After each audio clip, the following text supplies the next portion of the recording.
Excellences, Monsieur le Président de la République du Sénégal, Monsieur le Président du Conseil des ministres de l'Union monétaire ouest-africaine, Monsieur le Président de l'Assemblée nationale, Monsieur le Président du Conseil économique, social et environnemental, Monsieur le ministre des Finances et du Budget, chers membres du gouvernement, Monsieur le gouverneur de la Banque centrale des États de l'Afrique de l'Ouest, honorables députés, membres du Conseil économique, social et environnemental et du Haut Conseil des collectivités territoriales, Monsieur le gouverneur de la région de Saint-Louis et les membres du commandement territorial, chers invités, chères populations de Hor, chères populations de Saint-Louis.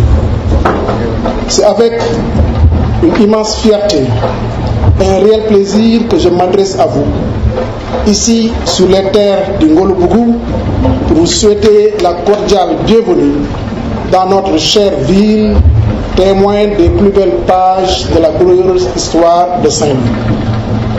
Monsieur le Président de la République, votre auguste présence à cette cérémonie d'inauguration de l'agence auxiliaire de la BCEAO de Saint-Louis témoigne de votre attachement longtemps exprimé au développement territorial équilibré du Sénégal, ce qui a fait de vous le champion de l'équité sociale et territoriale.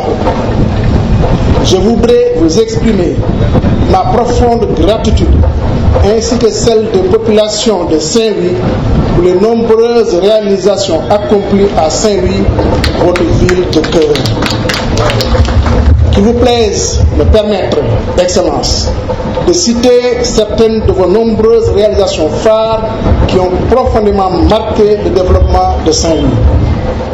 Il s'agit tout d'abord de la reconstruction de l'aéroport international Ousmane Masseck Ndiaye, dont le premier vol commercial a été effectué ce lundi 15 janvier 2024.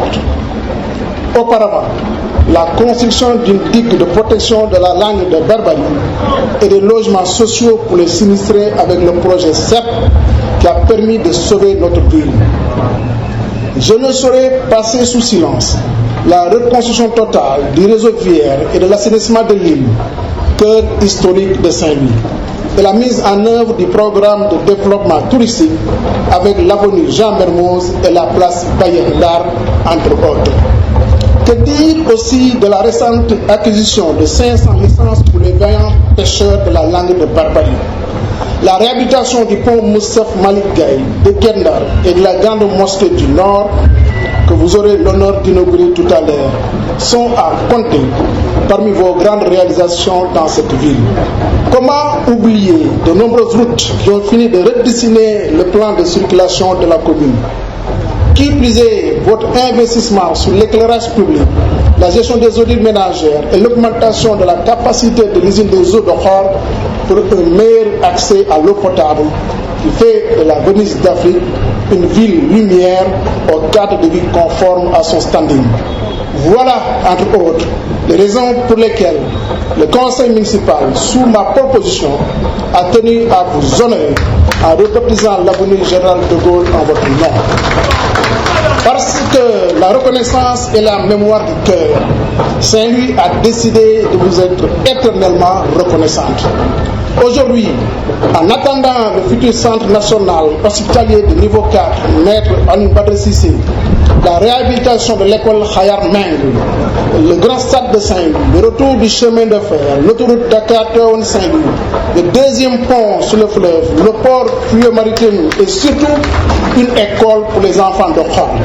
Vous avez bien voulu me gratifier de cette institution financière qui anticipe déjà sur leur statut de hub aérien et terrestre ouvert au reste du monde.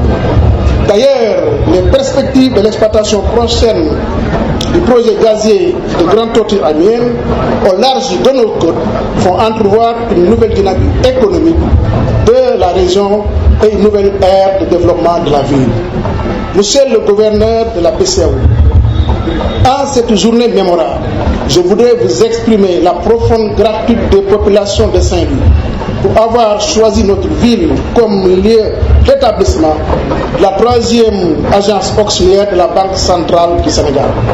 Évidemment, dans cette perspective, la commune de Saint-Louis n'a ménagé aucun effort pour faciliter les conditions d'installation de cette agence ici à Khor-Izul, dans le Ngouloubougou, terre des hommes intègres. Cette implantation contribuera de manière certaine à consolider la position de Saint-Louis en tant que pôle économique majeur du pays. Elle facilitera surtout l'offre de services financiers, essentiels en soutenant les activités bancaires par la création de conditions favorables à l'obtention des crédits afin d'encourager l'investissement et la consommation des entreprises et des ménages. Par ailleurs, et cela me tient à cœur, la présence de cet établissement devrait offrir des opportunités d'emploi aux jeunes des quartiers environnants. Car il s'agit d'une attente forte, une préoccupation majeure des populations. Des actions concrètes sont attendues dans ce sens pour ces jeunes aux compétences diverses et variées. L'excellence Monsieur le gouverneur, Monsieur le directeur national vient de m'administrer un paracétamol. J'espère qu'on va suivre ensemble donc vraiment ces propositions. C'est le lieu donc de solliciter au nom des populations encore, des populations riveraines, une politique RSE innovante, conforme certes aux exigences de la BCEAO, mais pouvant permettre en marge des emplois décents créés d'aménager le mobilier urbain environnant.